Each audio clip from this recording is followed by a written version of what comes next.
తెలంగాణ అవతరణ వేడుకల సందర్భంగా ప్రధాని మోడీ తెలుగులో స్పెషల్ ట్వీట్ చేశారు. తెలంగాణ సోదర సోదరిమణులకు రాష్ట్ర అవతరణ దినోత్సవ శుభాకాంక్షలు తెలిపారు.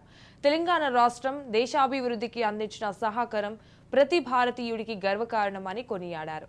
గొప్ప చరిత్ర, విశిష్టమైన సంస్కృతి ఈ రాష్ట్ర ప్రత్యేకతలు అన్నారు. రానున్న రోజుల్లో ఈ రాష్ట్ర అభివృద్ధికి నిరంతరం కృషి చేసేందుకు తాము కట్టుబడి ఉన్నామని హామీ ఇచ్చారు.